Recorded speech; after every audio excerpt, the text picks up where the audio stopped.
The Expedition 48 crew members have been working on transfers in and out of the Dragon cargo ship that just recently arrived at the station. Part of the cargo of that Dragon is a piece of hardware that is vital to future station operations, and that is the first of two international docking adapters. This one, which has arrived at the station in the Dragon trunk on the outside of the station, is targeted for installation during a spacewalk by Jeff Williams and Kate Rubins next month. To learn more about this addition to the station, I recently talked with Sean Kelly, NASA's Senior Project Manager in the Development Projects Office. I started by asking him to summarize what an IDA is and why it's needed now. So we developed the International Docking Adapter post-shuttle because the docking system that we used as part of the shuttle program was a proprietary system. It was of Russian design with NASA influence on it to adapt it to the Space Shuttle orbiter. But it was also something that was unique to the Russian company that built it, Energia. At the same time, we were already looking ahead to exploration. As part of exploration, we were very interested in developing some international standards. One of the leading international standards was the International Docking System Standard. The participants for that standard are all the current International Space Station program participants, Russia, ESA, CSA, JAXA, Canada, and of course NASA. And it was a collaborative effort to develop a new interface standard that would be out in the public sector and available to anyone and everyone that wanted to build to that interface standard. We felt that was a good, empowering way to stimulate competition, stimulate technology and different ways of looking at things, since we are entering a commercial sector now. And as part of that, you can actually go out to internationaldockingstandard.com, download the interface standard, and any company in the world, any country in the world can build to that interface standard and be assured that they'll be compatible with this. When the first IDA was lost in a launch accident, the second one had already been built by Boeing at a facility here in Houston and shipped to the Kennedy Space Center. And that's the one that has just arrived on orbit. What was the plan to provide a replacement for that first one?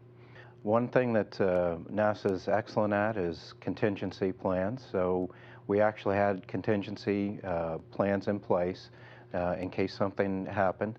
We also had plans in place in case we needed a third docking adapter. Based on the International Docking Standard and the interest in developing new docking systems, and also the potential that we could add new participants in the future. Certainly the space station has grown, and the interest in the space station has grown across the world as far as participation. So we'd also had plans to, if we needed to, build a third docking adapter. So we had adequate structural spares available. We didn't have enough spare parts to build a complete international docking adapter, but we identified the spare components that were going to be the long lead time and made sure we had those on hand. Had we not built a third docking adapter, those would not have gone unused. We would have used them for some of the qualification programs of these new docking systems. So either way, we were in a good position to make sure that we get good value for the taxpayer out of those structural spares and those spare components that we had for IDA. The plan is, I understand it, is that the first users of this would be the commercial crew partners that NASA is working with, Boeing and SpaceX. Those are both American companies. Why do we call it an international docking adapter? Well, there's really two reasons, and that's an excellent question. The reason we call it the International Docking Adapter, first and foremost, is because it's the first implementation of the International Docking System Standard. We're fully compliant with that international standard. NASA wanted to lead the way.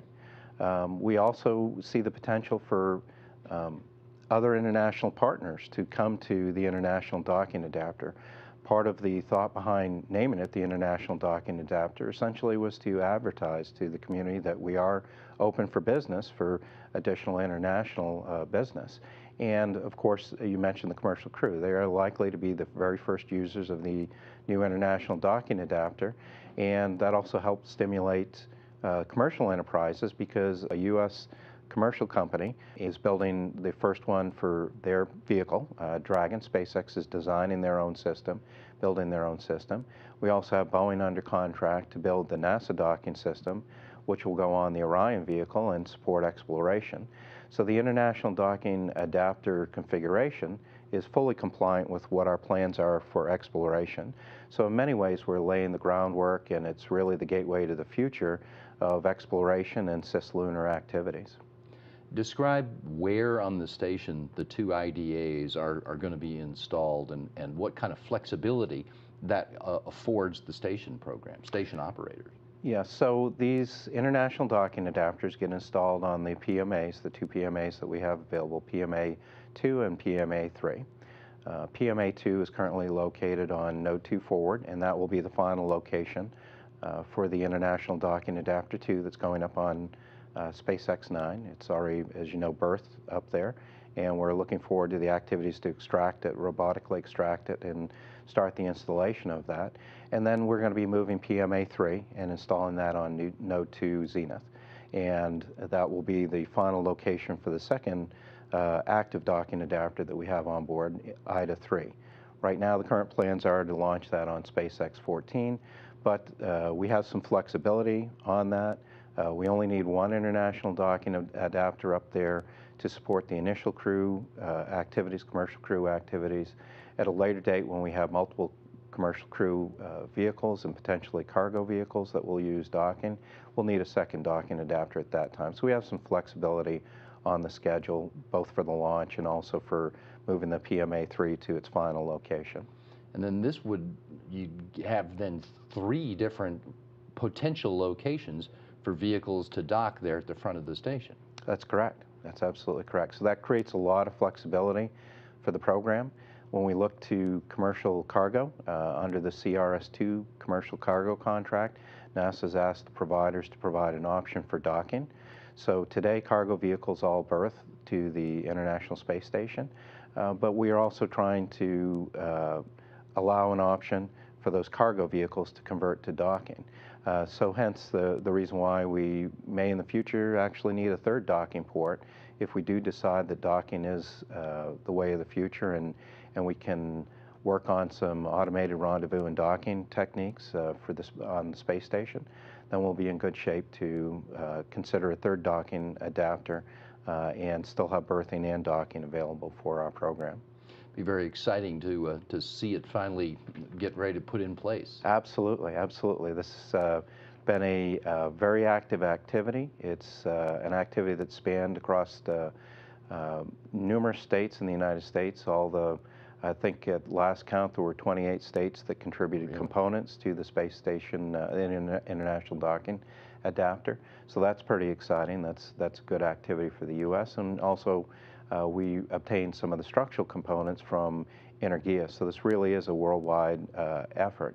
Because of the international participation in the International Docking System Standard, this really is something that numerous partners are very excited about the opportunity to see this installed and the opportunities it'll bring for docking to the space station.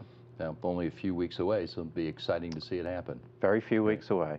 Looking forward to it. Learning more about the international docking adapters coming to the International Space Station with Sean Kelly, NASA's Senior Project Manager in the Development Projects Office.